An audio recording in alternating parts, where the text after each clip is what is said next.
Hello, everybody. Welcome to Generally Speaking. I'm your host, Bill Lawrence. Today is Wednesday, July 16th, 2025. I have a short one today. I was taking a bit of a break. I went to see the Superman movie and pretty much just didn't do a lot of video watching. So this is going to be short. Great. Nice short one. Let's see what items did I have. All right, interesting discussion. I heard the CIA people were talking about their counterparts in Israel, the Mossad.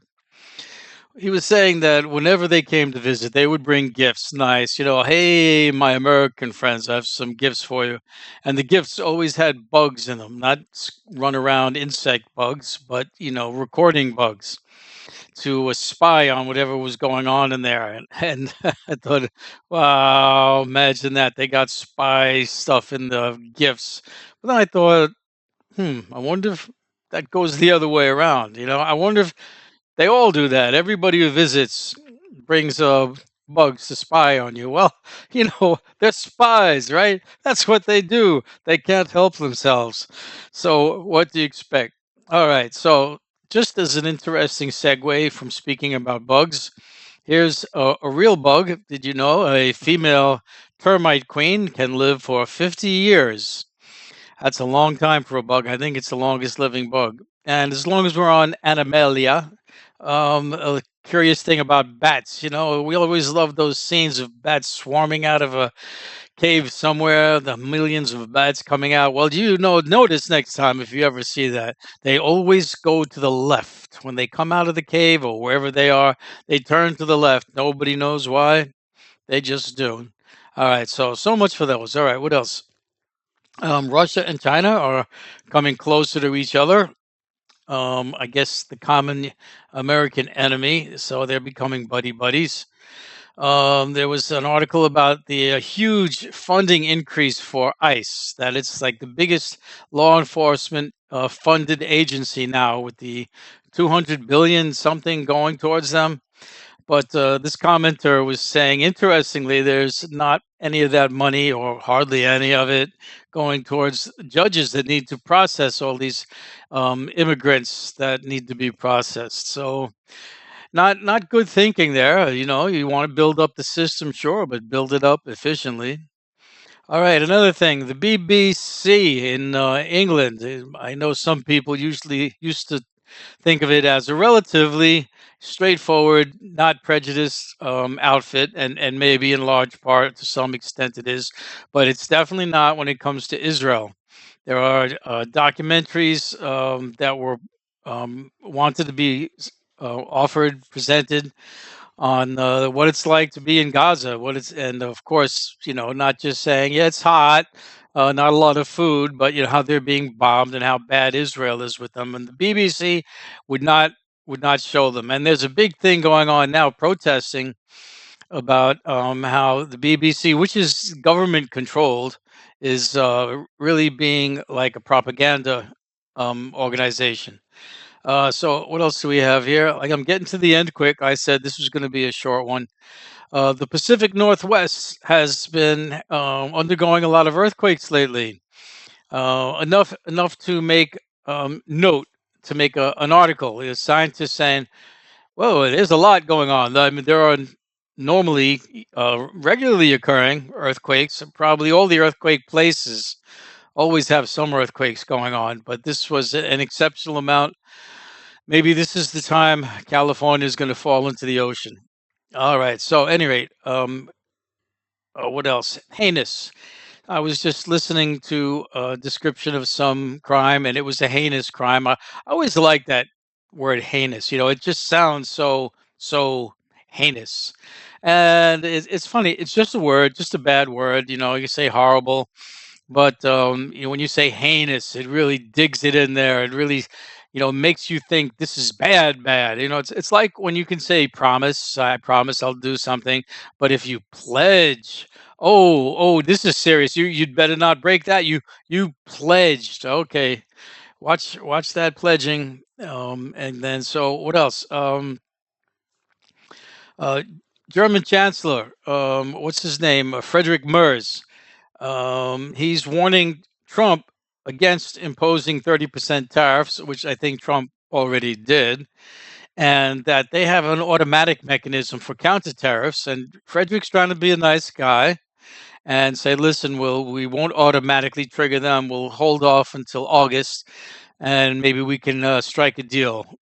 With Trump, who knows? Sometimes yes, sometimes no. What else we got? Internment camps. What do you mean internment camps? Oh, where all these immigrants are being, swept up and they're being, locked away. No one is taking any kind of care to make sure these places are in any way, shape, or form humane. Proper facilities, proper feeding. What you would consider humane. I don't know why anyone isn't doing that. All right. So, what else? Chris Cuomo, member of the Democratic Party, he's attacking AOC, calling her a symbol of the demise of the Democrats. That she prioritizes the few over the many, and that by few she means the woke. If you're the woke, which who are the woke? The woke are the minorities, racially speaking, but also in terms of genderly speaking. If you're gay, you're one of the woke. So woke means paying attention, recognizing the issues that the gays and the minorities suffer under in this country, and he thinks that she's prioritizing the few over the many. Now, yeah, the woke is a part of it, but also just the working class is what she favors. He's Cuomo is for the few, the oligarchs. This just brings up a little conversation about the Democrats, generally speaking. They're not a monolith. They're not like a singular focused organization. Unlike the Republicans, who are now very focused. When the Tea Party came out, they were sort of the right wing, the extremists of the Republican Party. But now they're all extreme. They're all on board. They're all the same at this point, just being simply horrible. Whereas the Democrats are split between people who really want to help everybody, which is those would be the progressive, and what the mainstream Democrats would call radical lefties, and they attack them. Bernie Sanders is in that camp. Bernie was being very popular when he was running that time that he ran, and all the centrist Democrats they fought that. They fought against Bernie taking over. So there's not a unity in there. There's a centrist Democrat, corporate owned, corporate bought, which Cuomo belongs to, and then there's a smaller fringe of left wing progressive Democrats, sometimes called Democratic Socialists, that really want to help the working class. I want to help workers. I want to help keep a clean environment so we don't drink water with poisons in it. We breathe fresh air. And it's interesting. This AOC Bernie side of the party is starting to get a little more traction. Especially we see that with the candidate for mayor, the Democratic primary winner in New York City, Zoran Mamdani. He's definitely he calls himself a Democratic socialist, and he won the primary, so he hasn't become mayor yet. But there's a rising tide of people who are looking to have more progressive action, and I don't know if how much of it is just simply I want progressive, or how much there's a reaction against the total insanity that's coming out of the Republican Party. But mainstream Democrats aren't really offering any alternative, so the extreme left is starting to get a little uptake. What else do we have here now? Um, yes, one last thing. The BBC that I was talking about, and the extreme support for Israel that still exists in the upper levels of our governments. There'll be protests by people in Congress or Parliament, vocally saying how loud how does this government support them still, but the government does. Well, in Canada. there's an organization that has had its tax-free charitable status um, privileges removed. It's called the JNF. It's the Jewish something like National Fund or something or other. It's been around forever, since before Israel even existed, and it's supposedly acts for the benefit of peaceful things like planting trees, helping people that are I guess suffering for some reason. Anyway, it's supposed to be good, a charitable organization. And meanwhile, it's just doing everything to kick out Palestinians off their land. The trees that are planted on the properties that the Palestinian families used to have, but they were kicked out, their houses torn down, and now it's a nice park with trees from this organization. Well, finally, this in Canada decided you don't have this charitable status anymore because we see what you're up to. You're really up to. So there is a small indication that the impenetrable Israeli, wonderful state, and that's all it is. That idea is going away. Last thing, Trump was asking Zelensky recently if we give you the weapons necessary to do the trick, would you bomb Moscow and Putin's hometown, St. Petersburg? And of course, what's Zelensky going to say? Sure, sure, I'm all for it. I mean, he's fighting a war, whatever. Bring it on, give it to me. So I think it's funny in a way, or it's just interesting. The United States is not supposed to be fighting Russia, even though we know this is a proxy war.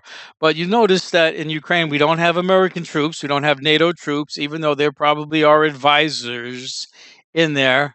But we don't have the boots with the guns in the ground running across there because we can't make it obviously America fighting Russia. So it starts becoming fuzzy when America gives the weapons, all the weapons that are hitting Russia are from America. They're from NATO. It does. It's a gray line that gets dangerous. And now, when you say, "Why don't you attack Moscow?" So, if Zelensky were to do that, who would be to blame? Would it be, oh, it's just Zelensky, and America could say, "Oh, it's not us. We're not doing it." We just gave him the suggestion and asked him if he could do it, and gave him the weapons. But he's the one who did it. It's not us. We didn't have anything to do with it. So these are the games that people like to play.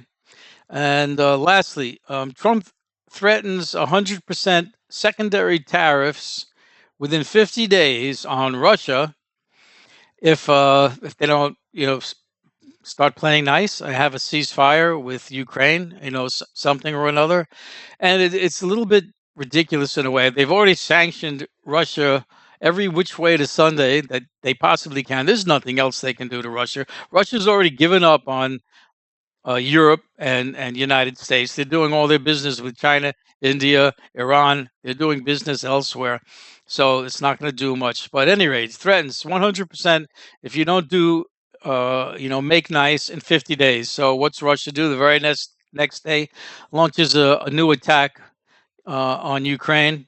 Obviously, that's not something that scares them. So there we go. That was a short one, a filler. I'll have to do better next time.